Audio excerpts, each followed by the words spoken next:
Hello. ആ അപ്പൊ നിങ്ങൾ ഈ സംഭവം ഒന്നും അറിഞ്ഞില്ലേ? എന്റെ പൊന്നെ, നമ്മുടെ പഞ്ചായത്ത് കുളത്തിൽ നിന്നാ ബോഡി കിട്ടിയത്.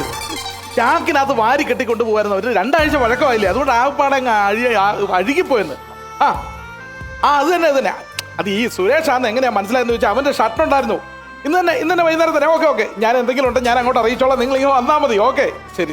ആ മെമ്പറെ, എന്താ സാറേ? ജഡം പോസ്റ്റ്മോർട്ടത്തിന് വിട്ടുവരാൻ മെമ്പർക്ക് അറിയാമല്ലോ. അറിയാമല്ലോ. എവിടെയൊന്നും കൂടി നിൽക്കാൻ സമ്മതിക്കരുത്. എവിടെയൊക്കെ ഒന്ന് പറഞ്ഞു വിട്ടേക്കണം. സാർ ഇങ്ങനെ പറഞ്ഞാൽ അങ്ങനെ ശരിയാവും. അവന്റെ കൂട്ടുകാരാണ്, നാട്ടുകാരാണ്, ബന്ധുക്കളാണ്, ഇവരൊക്കെ ഇവിടെ നിങ്ങൾ കൂടി നിൽക്കും. നമ്മൾ എങ്ങനെ പറയും പോകാൻ? ഇതിന് വേറെ കാര്യം. എന്താ സാറേ? ഓക്കെ അത് ഞാൻ കൈകാര്യം ചെയ്തോളാം. എല്ലാവരും ഒന്ന് ശ്രദ്ധിച്ചു. എല്ലാവരും പോലീസിന് ഈ മരണം കൊലപാതകമാണോ നല്ല സംശയമുണ്ട്. അതുകൊണ്ട് പോലീസ് പറഞ്ഞിരിക്കുന്ന ഒരു മനുഷ്യൻ ഇവിടെ നിൽക്കാൻ പാടില്ല. അവർക്ക് പോലീസ് നായ കൊണ്ടുവന്ന് നക്കിക്കാനുള്ളതാ. ഐസ്ക്രീം കെട്ടി വെച്ചേക്കണം. അറിയാതെ പറഞ്ഞു പോയത്. നക്കിക്കാനുള്ള, മണപ്പിക്കാനുള്ളതാ.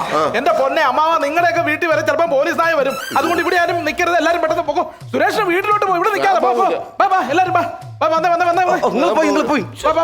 കഴിഞ്ഞ ആഴ്ച എന്റെ കൂടെ ഇരുന്ന് ഈ കട ഇരുന്ന് കുടിച്ചിട്ട് പോയ ചെറുക്കനാണ് ഇപ്പൊ പോലീസുകാർ എടുത്തോണ്ട് പോയത് ഈ കുളത്തുനിന്ന്. വിഷമിച്ചിട്ട് കാര്യമൊന്നുമില്ല അമ്മ. കഴിയണത് എന്തായാലും കഴിഞ്ഞ് നമുക്ക് എടുക്കണ്ടേ അമ്മ? എന്തോന്ന് എടുക്കാനാ? കുളത്തിൽ കിടന്ന് അവന്റെ ജഡ വലിയ പോലീസുകാരെ കെട്ടിച്ചെന്ന് എടുത്തോണ്ട് പോയത്. അയ്യോ അതല്ല മാമ, കുടിക്കാൻ വേണ്ടി നമുക്ക് എന്തെങ്കിലും എടുക്കണ്ടേ മാമ? മോന്ത് മേടിച്ചു വെച്ചായിരുന്നു. ദേഷ്യപ്പെടുന്നതിന് മേടിച്ചു വെച്ചാൽ അതെടുത്ത് കുടിക്കാതെ എനിക്കൊന്നും കൊടുക്കാറുണ്ട്. സത്യം പറഞ്ഞ ഇത്രയും നേരം പിടിച്ചിരുന്ന പാടെ എനിക്ക് അറിയാമോ മാമ? ബോഡി കൊണ്ടുപോണതുവരെ ഇങ്ങനെ കണ്ടോണ്ടിരുന്നു. പച്ചക്ക് എങ്ങനെ മാമ അടിക്കുന്ന ടച്ചിങ്സ് വല്ലതും ഉണ്ടാ? എന്റെ കരള വറുത്ത് വെച്ചാണ് ഇതിനകത്ത് ടച്ചിങ്. ഇപ്പൊ അവന്റെ വില മാമന് മനസ്സിലായല്ലേ? കഴിഞ്ഞ ആഴ്ച നമ്മളെ കൂടെ ഇരുന്ന് ഇവിടെ വെള്ളം അടിച്ചോണ്ടിരുന്ന സമയത്ത് ടച്ചിങ്സ് ഇല്ല എന്ന് പറഞ്ഞുകൊണ്ട് ഈ കുളത്തിൽ ചാടി കുളത്തിൽ കിടന്ന് മീനെടുത്ത് വറുത്ത് നമുക്ക് ടച്ചിങ്സ് ആയിട്ട് തന്നവരാ നമ്മുടെ സുരേഷ്. ഇപ്പൊ ആ കുളത്തിൽ കിടക്കണ മീനിന് അവൻ ടച്ചിങ്. അല്ലാതെ എന്തോട്ട് പറയാൻ? ഞാൻ ഇവിടെ ഉള്ളിടത്തോളം കാലം ഇതിനകത്ത് ഒരു കുഴപ്പമില്ല. എല്ലാ കാര്യങ്ങളും ഞാൻ റെഡിയാക്കിയിട്ടുണ്ട്. പിന്നെ ഓക്കെ എങ്ങനെ? ഞാൻ പറഞ്ഞില്ലേ, ചാക്കിനകത്ത് വാരി കെട്ടിക്കൊണ്ടാ പോയത്. പിന്നെ എന്തിനാ ഫ്രീസറിനകത്ത് വെക്കാൻ എന്തെങ്കിലും വേണ്ടേ? മെമ്പറേ, നമ്മൾ അങ്ങനെ മോശക്കാരാകാൻ പാടില്ല. ഈ 2 കുപ്പി പാലൊക്കെ ഫ്രീസറിലോട്ടൊക്കെ വെക്കണം. ഞാൻ ഫ്രീസറിനകത്ത് പാല് വെക്കുന്ന കാര്യമല്ല പറഞ്ഞത്. പിന്നെ നമ്മുടെ ബോഡി കൊണ്ടുവരുമ്പോ മൊബൈൽ മോർച്ചറി വെക്കുന്ന കാര്യമാണ് പറഞ്ഞത്. അയ്യോ, അവന്റെ മൊബൈലാടാ. അവന്റെ മൊബൈൽ കൊണ്ട് മോർച്ചറി വെക്കരുത്. എന്റെ തന്നെ ഞാൻ വെച്ചേക്കാം. എന്റെ ദൈവം, ഇത് ഞാൻ ഇങ്ങനോട് എങ്ങനെ പറഞ്ഞു മനസ്സിലാക്കും? അതായത് ഞാൻ ഉദ്ദേശിച്ച ബോഡി കൊണ്ടുവന്ന് കഴിഞ്ഞാൽ കൃത്യം 6 മണിക്ക് തന്നെ ശവസംസ്കാരം നടത്തണം. അവന്റെ അളിയൻ ചിത്രളിയെ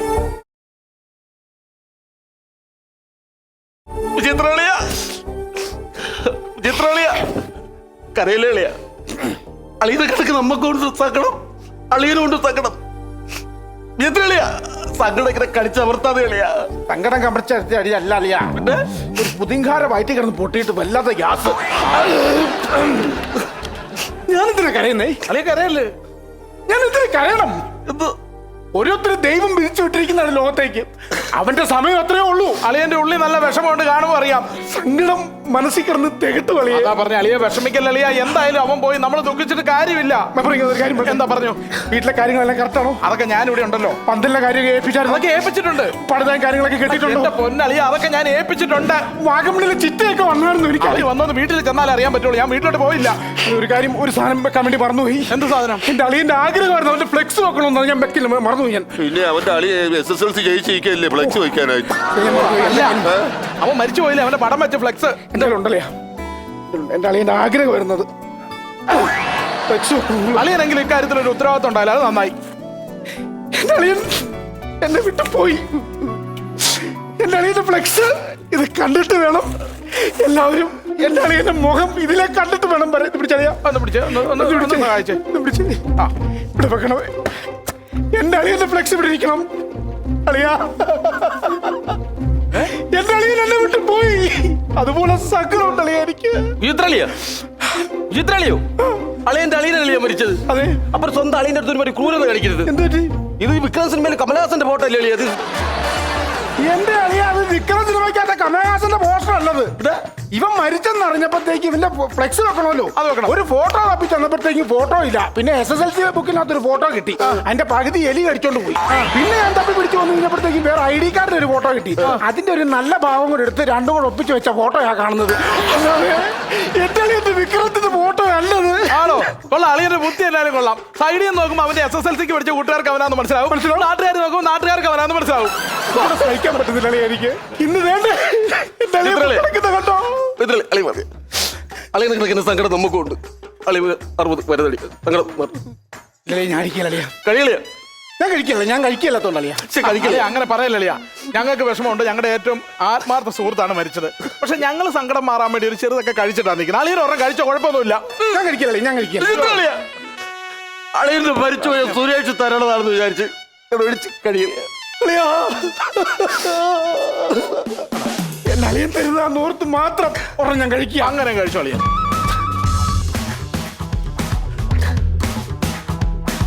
കൈ പറയ്ക്കുന്നുണ്ടല്ലോ. ഇത് മതിയായിരിക്കും അളിയാ. ഒടിയളിയ അളിയന്റെ ആവശ്യത്തിന് ഒടിയളിയ. ഇത് മതിയായിരിക്കും അല്ലേ? മതി. കഴിച്ചോ. 3 പേർക്കും തികയോ? അതായത് ചോദിക്കുന്നത്. ഞങ്ങളുടെ കാര്യം നോക്കണ്ട. ഞങ്ങൾക്ക് ഇതുകൊണ്ടൊക്കെ തികയും. ആണോ? ആ മതി. 3 പേരുടെ കഴിച്ചോ. ഇത് ഞാൻ കുടിക്കുക. എന്റെ ദൈവമേ, എടാ നിന്റെയൊക്കെ കൂട്ടുകാരനല്ലടാ മരിച്ചത്. നിനക്കൊക്കെ മരണ വീട്ടിലോട്ട് ചെന്ന് എന്തെങ്കിലും ചെയ്യാതെ ഇവിടെ ഇത് മോദിക്കൊണ്ട് നിൽക്കരുത്. ഇത് ഇങ്ങനെ വൈഫ് വിളിക്കുന്നു. ഹലോ, ഞാൻ മരിച്ച വീട്ടിൽ വന്നു. മരിച്ച വീട്ടിൽ ഞാൻ ഉണ്ടെന്ന് ഇവിടെ. അയ്യോ ദൈവത്തിലാണ്, ഞാൻ മരിച്ച വീട്ടിലാണെന്നു. എടി ഞാൻ വേറെ പോയിട്ടില്ലെന്ന്.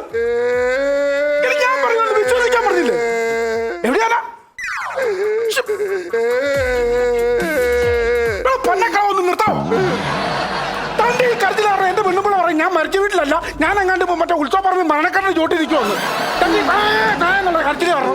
ഒരു സമാധാനം കൊടുത്ത് മിണ്ടായിരിക്കും. എന്റെ പെണ്ണുപിള്ള വന്ന് എന്റെ അളിയനെ ഒരു നോക്കൊന്ന് കണ്ടോട്ടെ. പൊന്നൂസേ പോടി.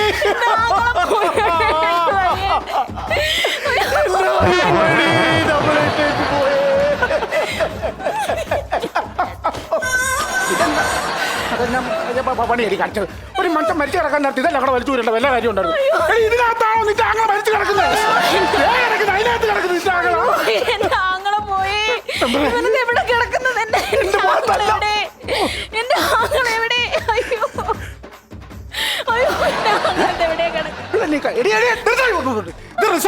അവിടെ കിടന്നുണ്ട് വെക്കാൻ വേണ്ടിട്ട്. ആങ്ങളെ ഇവിടെ മരിച്ചെന്ന് പറയുന്നത്. നീ വീട്ടിൽ ചെല്ല്. അമ്മച്ചിന്റെ കാലത്ത് തീരുമാനം ഉണ്ടാക്കി വീട്ടിലോടിയല്ലേ. അല്ല പിന്നെ എന്നാ ചെയ്യുന്നു? ചേട്ടാ ഇത് ഒരു തരത്തിലും പറ്റുവരെന്ന് പറഞ്ഞത് എന്നാ കളിപ്പീര് വന്ന് ആലോചിച്ചോണ്ട് എത്ര പ്രാവശ്യം മുണ്ട് വലിച്ചു കുത്തിയല്ല. അളിയൻ എന്തിനാ ഇവിടെ നിൽക്കുന്നത്? അളിയൻ വേണ്ട വീട്ടിൽ ചെന്നിട്ട് പെങ്ങളുടെ ഭർത്താവാണോ? അവിടുത്തെ കാര്യങ്ങൾ നോക്കേണ്ട ആളാണോ? ഇവിടെ ഒന്ന് ഒട്ടക്കിറക്കാതെ വീട്ടിലോട്ട് പോക്കെ. എന്റെ അമ്മയുടെ മുഖം കാണുമ്പോ എനിക്ക് എന്റെ അമ്മച്ചിയുടെ മുഖം എനിക്ക് കാണാൻ പറ്റുന്നില്ല. കാണണ്ട, അവിടെ പോയി മറിഞ്ഞു വന്നു. ഇങ്ങോട്ട് വന്നേ. ഇതെന്നാ കളി? എന്തായാലും നോക്കിക്കൊണ്ടിരിക്കണം. അവിടെ വല്ല സഹായം ഉണ്ടെങ്കിൽ പോയി ചെയ്തു കൊടു. ഒരു ബോധമില്ലാതെ നിൽക്കുക. എന്തെങ്കിലും സഹായം ചെയ്തു കൊടുക്കാനില്ല. അതെങ്കിലും ചെയ്യുന്ന പരിപാടിയാണ്. അയ്യോ മരിച്ചത് കൂട്ടുകാരെ തന്നെ. എന്തായാലും കാണുമ്പോൾ ചിരിക്കാതിരിക്കണത് അങ്ങനെ. ഒരു മുഖം 2 മുഖം ഇങ്ങനെ ആരെങ്കിലും ആദരാഞ്ജലി ഒന്നും പറഞ്ഞ് എഴുതി വെച്ചാൽ ആരാ മനസ്സിലാക്കാനാണ്? എന്താ എന്റെ ഫോട്ടോ വരുമ്പോ കാർ ഒതുക്കിയിട്ടിരിക്കും പോലെ നീ ഒന്ന് നോക്കിയാലേ. ഇങ്ങനെ 2 ഫോട്ടോ വെച്ചാ മരിച്ചത് ആരും ആഗ്രഹം തിരിച്ചറിയാൻ പറ്റൂ? അത് തന്നെ ഒരിക്കലും പറ്റത്തില്ല. അല്ല ഈ 2 ഫോട്ടോ വെച്ച എന്തിന്? എനിക്ക് അറിഞ്ഞൂടെ സുരേഷ് ആണെന്ന്. ഇത് ഒരിക്കലും നമുക്ക് എങ്ങനെയെങ്കിലും. അയ്യോ സുരേഷ് പ്രേതം പോടാ. ഞാൻതാ അല്ല പ്രേതം ഞാൻ മരിച്ചില്ലെന്ന്. നീ പ്രേതം തന്നെ പോടാ. നീ എന്നെ തൊട്ടോ മരിച്ചില്ലെന്ന്. എനിക്കൊന്നും മനസ്സിലാവില്ല. പോസ്റ്റ് ഞാൻ മരിച്ചിട്ടില്ലെന്ന്. നീ എന്നെ തൊട്ടോക്ക്. ഇല്ല തൊട്ടോക്കടാ. ഇല്ല നീ അല്ല പ്രേതം തന്നെ. നീ തൊട്ടോക്ക്. അല്ലല്ലോ തൊട്ടോക്ക്. അളിയുന്നുണ്ട്. അളിയനല്ല കുപ്പി. ഞാൻ കൂടെ ചത്തില്ലെന്ന് പറഞ്ഞില്ലേ? നീ പ്രേതം തന്നെ. ചത്തില്ലെന്ന് പറഞ്ഞില്ലടാ. ഇല്ല പോകട്ടെ. സത്യം സംഭവം പൊളിച്ച്. നീ മരിച്ചെന്നും പറഞ്ഞ് ഈ കുളത്തിൽ നിന്ന് വേറെ ഏതാ ബോഡി എടുത്തോണ്ട് ആൾക്കാർ ഹോസ്പിറ്റലിലോട്ട് പോയിരിക്കുന്നു. എടാ അങ്ങനെ ഞാനെന്ന് പറയണ എന്തിന്റെ അതിന്? നിന്റെ ഒരു ചുവന്ന പുള്ളി ഷർട്ടാ നിങ്ങൾക്ക് കിട്ടിയായിരുന്നു. ഒരു ബട്ടൺ പൊട്ടിയ ഷർട്ടാ. നീന്നും പറഞ്ഞ് വിളിച്ചോണ്ട് പോയിരിക്കുക. എന്റെ അളിയ ഞാൻ 2 മാസം മറ്റേ ഇന്റർവ്യൂവിന് പോയിരിക്കായിരുന്നു. ഞാൻ ഇങ്ങനെ എന്താണ് ഈ ജോലി കിട്ടുക എന്നുള്ള സസ്പെൻസ് ഇവിടെ പൊളിക്കാൻ വേണ്ടിയില്ല. ഞാൻ ഫോൺ പോലും എടുക്കായിരുന്ന. ഈ ഷർട്ട് എങ്ങനെ പോയെന്നറിയാമോ? ഇന്റർവ്യൂവിന് പോയ സമയത്ത് യാതാ വരുത്തം വന്ന് എന്റെ ദേഹത്ത് ചെളി എറിപ്പിച്ച്. അങ്ങനെ ഞാൻ ഉണക്കാട്ട ഷർട്ട് കാറ്റടിച്ചങ്ങാട്ട് അതിനകത്ത് പോയത്. ആദരാഞ്ജലി എനിക്ക് ചിരിക്കാൻ വയ്യേ. മൊത്തത്തിൽ നിന്റെ വീട്ടിൽ മൊത്തം ആൾക്കാർ കൂടി ഇരിക്കുക. അതിനാണ് ഇതൊക്കെ കിട്ടിയിരിക്കുന്നത്. അമ്മയെ കിടന്ന് കരച്ചിലിരിക്കുമല്ലോ. അവിടെ എന്റെ അമ്മയെ പോയി കാണിച്ചില്ലേ? നീ പേടിച്ചില്ലേ? ആദ്യം ഞാനൊന്ന് പേടിച്ചു. ഇപ്പൊ എനിക്ക് ചിരി വരുന്നത്. അപ്പൊ ഞാൻ ഒരു കാര്യം ഞാൻ പോയിട്ട് വരാം കേട്ടോ. നീ ഇവിടെ 10 മിനിറ്റ് എന്തായാലും നിന്നെ കണ്ട് ഞാൻ പേടിച്ച്. നമുക്ക് ആർക്കിന്റെ പണി കൊടുത്തിട്ട് ആർക്ക് കൊടുക്കാൻ പണി? അയ്യപ്പ മാമന് കൊടുത്താലേ അയ്യപ്പ മാമന് ഒന്ന് പേടിപ്പിച്ചല്ല. പഠിപ്പിക്കാനാ? ഓ ആക്കി പഠിപ്പിക്കും. പഠിപ്പിക്കും. പഠിപ്പിക്കും. മാറിയില്ല. അല്ല ഞാനൊരു കാര്യം ചോദിച്ചോട്ടെ. എടാ എന്നെ ഈ വയസ്സായി എന്നെ അങ്ങോട്ട് പറഞ്ഞു വിട്ടാ നിങ്ങളൊക്കെ ഞാൻ മരണ വീട്ടിൽ വന്ന് എന്തെങ്കിലുമൊക്കെ കാര്യമായിട്ട് ചെയ്യേണ്ടത്. ഇവിടെ വന്ന് കുത്തിക്കൊണ്ടി എന്താണ് നിങ്ങൾ പോയി നടന്നു. എടാ നിന്റെ സ്വന്തം കൂട്ടുകാരല്ലേ മരിച്ചു എന്നിട്ട് കിണിക്കനാ. ഞാൻ ശരിക്കും പാട്ടോടും ചിലപ്പോ അവന്റെ വീടിന്റെ ചുറ്റാക്കറന്ന് ഞാൻ തിരുവാതിരയും കളിക്കുന്നു. കേക്കത്ത് എടാ ആ ചെറുക്കൻ ചത്ത് തലക്കുമ്പോൾ നിൽക്കണം, നീ ഇന്ന് ഡാൻസ് കളിക്കണ. തലയ്ക്ക് മീത് മാത്രമല്ല കടക്കകത്തും ഉണ്ട്. പാവന്റെ അടുത്ത് ഞാൻ ഒരു കാര്യം ചോദിക്കട്ടാ. എന്തോന്ന് സുരേഷ് പ്രേതമായിട്ട് മാമന്റെ മുമ്പിൽ ഇപ്പം വന്ന മാമൻ പിടിക്കും. സുരേഷ് പ്രേതമായിട്ട് എന്റെ മുമ്പിൽ വന്നാൽ അവന് ഞാൻ വേണ്ട മാറ്റി വെച്ചിട്ടുണ്ടാ. ഇതിൽ നിന്നൊരു 90 മരുന്ന് ഒഴിച്ച് ഞാൻ അങ്ങോട്ട് കുഴിച്ചിട്ട് തൊട്ട് കളഞ്ഞിട്ട് കുടിയാന്ന് പറയും. എക്കി മാമ കൊട്. ആർക്ക് കൊട്. എവിടെ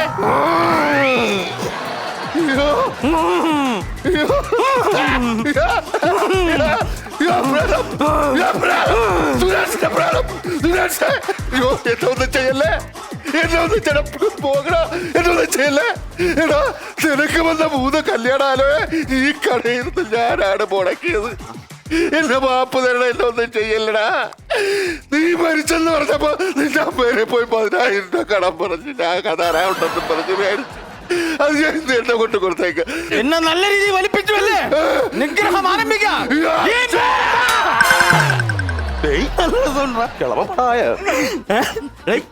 ഒരു മിനിറ്റ്, നല്ല രസമാണ്. കോമഡി ഷോ ആരംഭിക്കണേ. അയ്യപ്പ മാമ, മാമ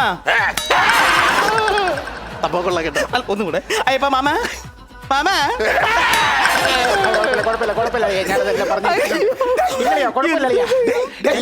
ഇല്ല ഞാൻ പറഞ്ഞിട്ടുണ്ടെന്ന് കുഴപ്പമില്ലെന്ന്. മാറിയില്ലേ? പിന്നെ എന്തിനാ അളിയൻ ആവശ്യമില്ലാത്ത കേസും പറഞ്ഞിട്ട് പിടിക്കുന്നത്?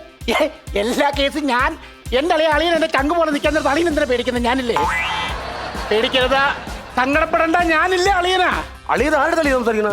അളിയൻ നിങ്ങൾ കേട്ടിട്ടില്ലേ മരിച്ചുപോയ ഒരാള് ആകാശത്ത് നക്ഷത്രം പോലെ തെളിഞ്ഞു നിൽക്കുന്നു? എവിടെ? ദോണ്ടാ നിൽക്കുന്ന കണ്ടോ, നല്ല കരിഞ്ഞ വെട്ടത്തില്. എന്റെ അളിയനാ നിൽക്കുന്നത്. എന്നാ അളിയനെത്തിനാ പേടിക്കുന്നേ? അളിയ ആ വാഗമണിലുള്ള 3 ഏക്കർ സ്ഥലമല്ലേ, അത് ഞാൻ എഴുതി കൊടുത്തോളാം, ഒരു കുഴപ്പമില്ല. അളിയന്റെ അളിയനല്ലേ ഞാൻ. പിന്നെ വീടും പറമ്പും അതിപ്പോ എന്റെ ഭാര്യയുടെ പേരിലോട്ട് എഴുതിയെടുത്ത കേസല്ലേ ഉള്ളൂ. ഒരു അളിയൻ പറയുന്നതേ ആ 3 ഏക്കർ സ്ഥലവും ആ വീടും സ്ഥലവും ഒക്കെ അളിയൻ അങ്ങ് എഴുതിയെടുത്തോളം ഞാൻ ഇനി ഇല്ലല്ലോ എന്ന്. തരും ഉറപ്പാണല്ലോ. എനിക്കതല്ല അളിയ, ഇനി ആകെ കൂടി ഉള്ളെന്ന് പറഞ്ഞു കഴിഞ്ഞാൽ എന്റെ അളിയന്റെ അമ്മയുണ്ട്. പാവം, അവർക്ക് മേല അസുഖമാ. ഇനി അവന്റെ സ്ഥാനത്ത് നിന്ന് വേണം ഇനി ആ അമ്മേനെ ഏതെങ്കിലും ഒരു വൃദ്ധസ്ഥാനത്തിൽ കൊണ്ടാക്കിയിട്ട് എനിക്ക് സുഖമായിട്ട് ജീവിക്കണം. പിന്നെ ഭാര്യയുടെ കാര്യം അതാരേലും കൂടെ ഒന്ന് പറഞ്ഞു വിടണം. എനിക്കത് മാത്രം എനിക്കറിയാൻ മേലെ ഒരു മരണ വീട്ടിൽ ഇല്ലാത്ത കാര്യങ്ങൾ സംസാരിച്ചോണ്ടിരിക്കുമ്പോ ഒരു കാര്യമില്ലാതെ നടക്കുന്ന ഒരു കാര്യം. അപ്പൊ അത്തരം കാര്യങ്ങൾ ഞാൻ തന്നെ നടത്തണമെന്നാ എന്റെ അളിയൻ പറയുന്നത്. അളിയോ മിന്നുങ്ങേ മിന്നും മിനുങ്ങേ, എങ്ങോട്ടാണ് ഈ തിടുക്കം?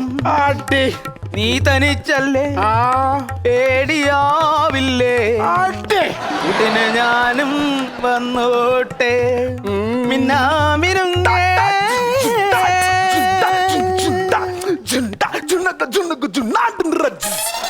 അതെ അളിയൻ ഇവിടെ നിൽക്കുവാണോ? എന്റെ അളിയന്റെ കാര്യത്തിന് വേണ്ടി ഇവിടെ ഓരോരുത്തർ അങ്ങോട്ടും ഇങ്ങോട്ടും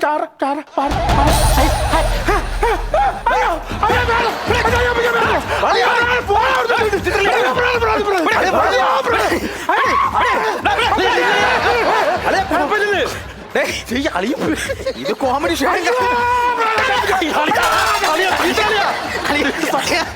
ഇത് ഞാൻ ചിരിച്ചു മരിക്കും കേട്ടാ. മെമ്പറിനെ പഠിപ്പിക്കാം. ഞാൻ വിളിക്കാം മെമ്പറിനെ പഠിപ്പിക്കാം. എന്റെ പൊന്നത് എടാ, സങ്കടപ്പെടാതെ നീ ഒന്ന് നോർമൽ ആക്. എടാ, സന്തോഷിക്കേണ്ട സമയമാണെന്ന് നീ സംഭവം ഒന്നും അറിഞ്ഞില്ലേ? എടാ, ഞാൻ ചെന്ന് എന്നെ എങ്ങനെ പറഞ്ഞ് മനസ്സിലാക്കും? അത് പോടാ വെക്കാം. എടാ, നീ അറിഞ്ഞില്ലേ എന്ത്? എന്റെ പൊന്നു മണ്ട, നീ അല്ല മരിച്ചോന്നുള്ള കാര്യം നാട്ടുകാർ മുഴുവൻ അറിഞ്ഞു. പോലീസ് എന്നെ വിളിച്ച് ആദ്യം വിവരങ്ങൾ പറഞ്ഞു. അപ്പൊ അളിയൻ അറിഞ്ഞില്ലായിരുന്ന? അളിയൻ മാത്രം അറിഞ്ഞില്ല.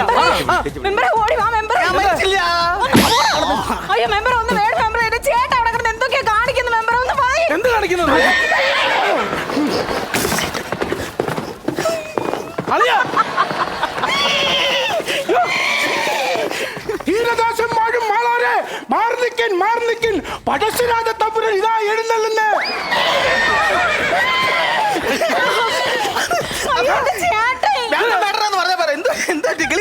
എടാ പോടാ അവിടുന്ന്, നീ പേടിപ്പിച്ചില്ലേ? പേടിപ്പിച്ചോ? റിലേ പോയി. അയ്യോ, നീ അളിയനെ പേടിപ്പിച്ചോ? പിന്നെ ഭയങ്കര എടാ പകരം വീട്ടുന്നെങ്കിൽ ഇങ്ങനെ പകരം വീട്ടില്ല കേട്ടോ, കഷ്ടമായി പോയി. ആടെ വരുന്നു. ഹൈ, എന്താ ഈ കാണണേ? പാമ്പ് കടിച്ചോരെ മുട്ടത്താടുക, ഉമ്മറത്തേക്ക് ആക്കുക. അയ്യോ ഞാൻ എന്ത് ചെയ്യും?